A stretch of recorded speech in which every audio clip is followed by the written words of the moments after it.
Hi everyone, Dr. Nemechek here. I just want to touch on the surgeries that can trigger SIBO, or small intestine bacterial overgrowth. These surgeries are quite common. So any surgery that will directly slow down the intestinal tract can trigger SIBO. Now, what will cause the intestinal tract to slow down? Well, the intestinal tract is kind of an electrical organ in terms of the peristaltic waves that flow through it.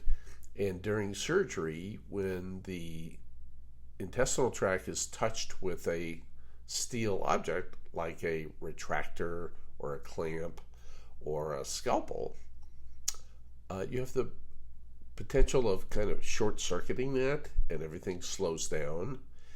And it's, we'll say in the small intestine we call it an ileus, but the whole thing can slow down, and that slowing is the factor that can trigger SIBO.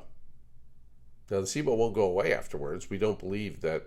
There's no evidence that once you have SIBO, it's just going to spontaneously resolve. It may lessen in intensity, especially if you change your diet or something like that, but it's not going to go away. So what are these surgeries? Common one, gastric bypass for weight loss, or the gastric sleeve. They, about 40% of the time, will trigger SIBO. Having your gallbladder out, 40% of the time, can cause SIBO. You think gallbladder, that's not part of the intestinal tract. Well, it's right in the neighborhood, and you often have to use retractors and things to push the small intestine out of the way so you can see. So that'll do it right there. Any resection of the small bowel, small intestine, or the colon for things like Crohn's or whatever will have a 40% chance of triggering SIBO. Appendectomy, getting your appendix taken out, can trigger SIBO. And then things like hysterectomy, an abdominal approach for a hysterectomy, same thing. You've got to push these intestines and things, kind of keep them out of the way so that you can see what you're doing, and there's about a 40% chance of that triggering SIBO.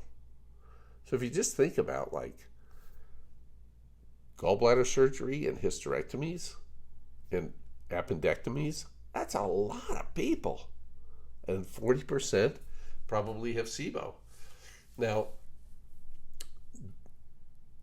don't think that, well, I had that, I had my gallbladder out and I don't have any GI symptoms.